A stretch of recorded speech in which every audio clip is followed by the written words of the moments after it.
ప్రపంచాన్ని శాసించాలని కలలు కంటున్న దేశం, గిల్లి మరీ పంచాయతీ పెట్టుకుని అధికారం సాధించాలనుకునే దేశం, కింద పడ్డా సరే తమదే పైచేయి అని మురిసిపోయే దేశం. ఇది చైనా తీరు. ఇంత ఇంట్రడక్షన్ అవసరమా అంటే అలానే కనిపిస్తోంది సీన్. ప్రపంచానికి తెలిసింది వేరు, ఆ దేశం లోపల జరుగుతోంది వేరు. బయటకు బలమైన ఆధిపత్య దేశంగా కనిపించిన లోపల పరిస్థితి మాత్రం ఆందోళనకరంగా ఉంది. అసలు చైనాలో ఏం జరుగుతోంది? ఆర్థిక వ్యవస్థ పరిస్థితి ఏంటి?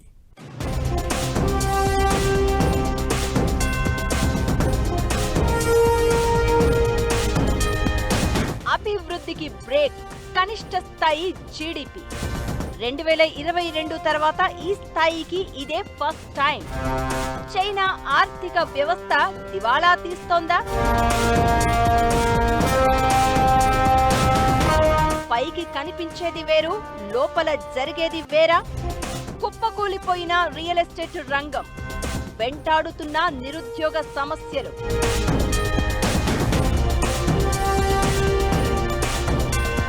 వెనక్కి వెళ్లిపోతున్న విదేశీ పెట్టుబడులు, ఇలాంటి పరిస్థితుల్లోనూ ఆగని విస్తరణ కాంక్ష. అసలు డ్రాగన్ కంట్రీలో ఏం జరుగుతోంది? చైనాది అంతా మేకపోతు గాంభీర్యమేనా? ప్రపంచానికి పెద్దన్న కావాలని ఆశపడుతున్న చైనాలో ఆర్థిక వ్యవస్థ రోజు రోజుకు దిగజారుతుందా అంటే అవును అనే అనిపిస్తోంది లెక్కలు చూస్తుంటే. 2026 రెండో త్రైమాసికంలో ఆ దేశ ఎకానమీ ఆశించిన స్థాయిలో వృద్ధి నమోదు చేయలేకపోయింది. ఏప్రిల్ నుంచి జూన్ మధ్య దేశ జీడీపీ వృద్ధి 4.3%గా నమోదైంది. 2022 చివరి త్రైమాసికం తర్వాత నమోదైన అత్యల్ప వృద్ధి రేటు ఇదే. దేశీయంగా వినియోగదారుల డిమాండ్ బలహీనంగా ఉండడం, రియల్ ఎస్టేట్ రంగంలో కొనసాగుతున్న సంక్షోభం, అంతర్జాతీయ చమురు మార్కెట్లో ఏర్పడిన ప్రతికూల పరిస్థితులు ఆర్థిక వృద్ధిపై ప్రభావం చూపినట్లు కనిపిస్తున్నాయని విశ్లేషకులు అభిప్రాయపడుతున్నారు. నిజానికి ఈ త్రైమాసికంలో 4.5% జీడీపీ వృద్ధి ఉంటుందని మార్కెట్ వర్గాలు ముందుగా అంచనా వేశాయి. అయితే వాస్తవ వృద్ధి ఆ అంచనాలకు తగ్గట్టుగా లేకపోవడంతో నిరాశ కనిపిస్తోంది. అంతకు ముందు తొలి త్రైమాసికంలో నమోదైన 5% వృద్ధితో పోలిస్తే కూడా ఇది తక్కువగా నమోదైంది. ఈ నెల చివరలో జరగనున్న China Communist Party politburo సమావేశంలోనూ ఈ ఆర్థిక గణాంకాలే ప్రధానంగా చర్చకు వచ్చే అవకాశాలు కనిపిస్తున్నాయి. త్రైమాసిక ప్రాతిపదికన చూస్తే జీడీపీ 0.9% పెరిగింది. ఇది మార్కెట్ అంచనాలకు అనుగుణంగానే ఉన్నా గత త్రైమాసికంలో నమోదైన 1.3% వృద్ధితో పోలిస్తే భారీగా తగ్గినట్లే. 2022 చివరిలో కరోనా ప్రభావంతో చైనా ఆర్థిక వ్యవస్థ తీవ్ర ఒత్తిడిని ఎదుర్కొన్న తర్వాత ఇప్పుడు మళ్లీ ఇదే స్థాయిలో మందగించడం ఆందోళన కలిగిస్తోంది. పరిశ్రమల ఉత్పత్తి, ఎగుమతులు బాగున్నప్పటికీ వినియోగదారుల ఖర్చులు, పెట్టుబడులు ఆశించిన స్థాయిలో పెరగకపోవడంతో ఆర్థిక పునరుద్ధరణ అసమానంగా కొనసాగుతున్నట్లు లెక్కలు చెప్తున్నాయి. ఓవరాల్ గా ఏప్రిల్ నుంచి జూన్ క్వార్టర్లో చైనా ఆర్థిక వ్యవస్థ గత 3 సంవత్సరాల్లోనే అత్యంత నెమ్మదిగా వృద్ధి చెందింది.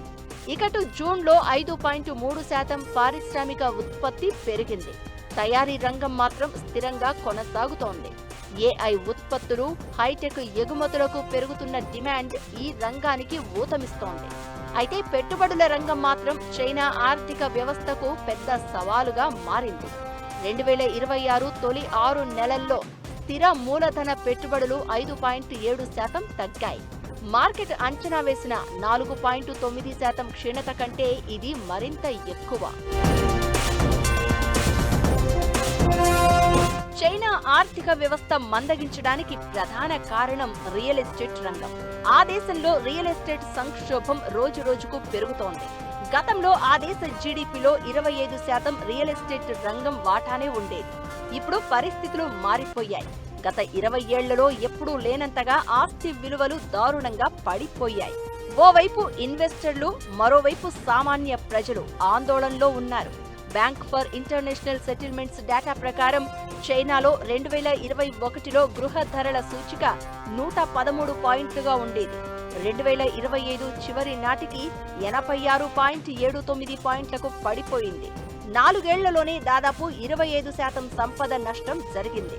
చైనాలో ఇప్పుడు 391 మిలియన్ చదరపు మీటర్ల వరకు ఇళ్లు అమ్ముడు పోక ఖాళీగా ఉన్నాయంటే పరిస్థితులు ఎలా ఉన్నాయో అర్థం చేసుకోవచ్చు. 2021తో పోలిస్తే ఇది 72% ఎక్కువ. 2025లో మొదటి 10 నెలల్లో రియల్ ఎస్టేట్ పెట్టుబడులు 14.7% పడిపోయాయి.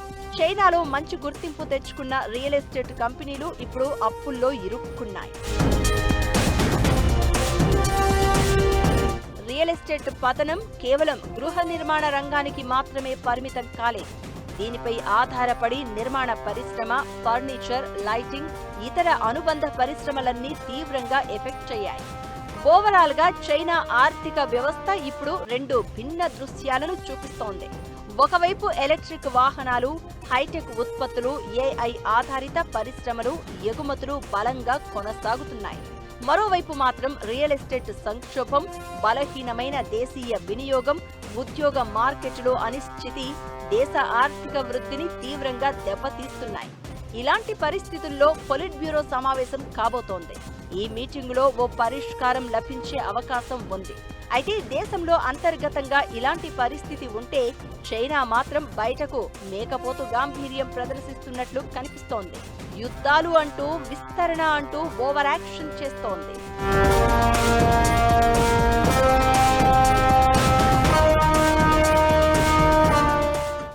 మ్యాటర్ వీక్ ఉన్నప్పుడే ప్రమోషన్ పీక్లో ఉంటుందంటారు. చైనా చేస్తోంది ఇదేనా అంటే అలానే కనిపిస్తోంది పరిస్థితి. అగ్రనేతలకు ఆహ్వానం ఇవ్వడం, అవసరం లేకపోయినా పంచాయతీల్లో దూరడం, వీటన్నింటి వెనుక బలహీనతలను కవర్ చేసుకోవాలనే వ్యూహమే కనిపిస్తుందనే వాదన వినిపిస్తోంది. అసలు ఈ చైనా ఆర్థిక వ్యవస్థ పతనానికి కారణాలు ఏంటి? ఆ దేశ నాయకత్వాన్ని వెంటాడుతున్న టెన్షన్ ఏంటి? బయటకు బలంగా కనిపించిన అంతర్గతంగా చైనాను చాలా సమస్యలు వేధిస్తున్నాయి. ఎకానమీలో 30% కీలకమైన రియల్ ఎస్టేట్ కుప్పకూలిపోయింది. ఎవర్ గ్రాండే, కంట్రీ గార్డెన్ లాంటి భారీ కంపెనీలు కూడా అప్పులు చెల్లించలేక దివాలా తీస్తున్నాయి. ఇకటు జనాభా సంక్షోభం కూడా టెన్షన్ పెడుతోంది. 2022 నుంచి జననాల కంటే మరణాల సంఖ్య చైనాలో ఎక్కువగా ఉంటోంది. యువ జనాభా తగ్గిపోతోంది, వృద్ధుల సంఖ్య పెరిగిపోతోంది. ఇకటు చైనాలో నిరుద్యోగం కూడా భారీగా పెరుగుతోంది. 16 నుంచి 24 ఏళ్ల వయసు ఉన్న యువకుల్లో నిరుద్యోగం 25%కి చేరుకుంది. ఉన్నత విద్య చదివిన వాళ్లు జాబ్ చేయకుండా ఉద్యమాల వైపు మొగ్గు చూపుతున్నారు. ఇది సామాజిక అస్థిరతకు దారితీస్తోంది. ఇక విదేశీ పెట్టుబడులు కూడా భారీగా తగ్గిపోయాయి. గత కొన్నేళ్లలో $100 బిలియన్ చైనా నుంచి విదేశాలకు తరలిపోయాయి. అమెరికా, చైనా ఉద్రిక్తతలు, నేషనల్ సెక్యూరిటీ చట్టాల కారణంగా ఇలా జరిగింది. మ్యానుఫ్యాక్చరింగ్ ను చైనా నుంచి భారత్, మెక్సికో, వియత్నాం లాంటి దేశాలకు కంపెనీలు తరలిస్తున్నాయి. ఇలా చైనాను చాలా సమస్యలు వెంటాడుతున్నాయి. వీటన్నింటినీ కవరప్ చేసుకునేందుకు చైనా చాలా ప్రయత్నాలు చేస్తోంది.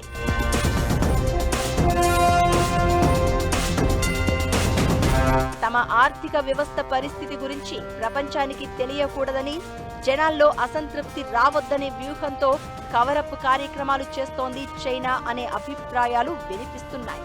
తైవాన్తో యుద్ధం అంటూ పదే పదే కాలు దువ్వినా, భారత్ లాంటి దేశాలతో సరిహద్దుల్లో పంచాయితీ పెట్టుకున్న కారణం అదే. తైవాన్ విషయంలోనూ చైనావి బెదిరింపులే అని ఇప్పటికిప్పుడు యుద్ధానికి దిగే పరిస్థితి లేదు. దేశంలో జాతీయవాద ఉద్రిక్తతలను ఎప్పటికప్పుడు వేడి మీద ఉంచేందుకు, జనాల్లో సెంటిమెంట్ రగిలించేందుకు తైవాన్ అనే అంశాన్ని ఉపయోగించుకుంటారే తప్ప యుద్ధం చేయాలనే ఆతృత ఏమాత్రం చైనాలో లేదు అనే అభిప్రాయాలు వినిపిస్తున్నాయి. అమెరికాతో బయటకు ఢీ అంటే ఢీ అంటున్నా పూర్తిగా ఆ దేశంతో తెగదెంపులు చేసుకోలేని పరిస్థితి. సాంకేతికత విషయంలో US మీదే ఇప్పటికీ ఆధారపడుతోంది చైనా.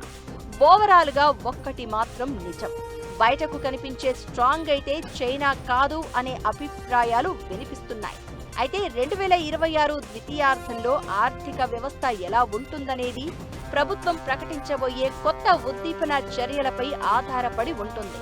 దేశీయ వినియోగం ఇంకా బలహీనంగానే ఉండడంతో ఉద్యోగ కల్పన, సేవా రంగాలపై దృష్టి సారించే అవకాశాలు ఉన్నాయనే అభిప్రాయాలు వినిపిస్తున్నాయి. పాశ్చాత్య దేశాలతో వాణిజ్యపరమైన విభేదాలు పెరిగే అవకాశం ముఖ్యమైన ప్రమాదంగా ఉంది. ఏమైనా రాబోయే రోజుల్లో చైనా ప్రభుత్వానికి అసలైన సవాళ్లు ఎదురు కావడం ఖాయంగా కనిపిస్తోంది.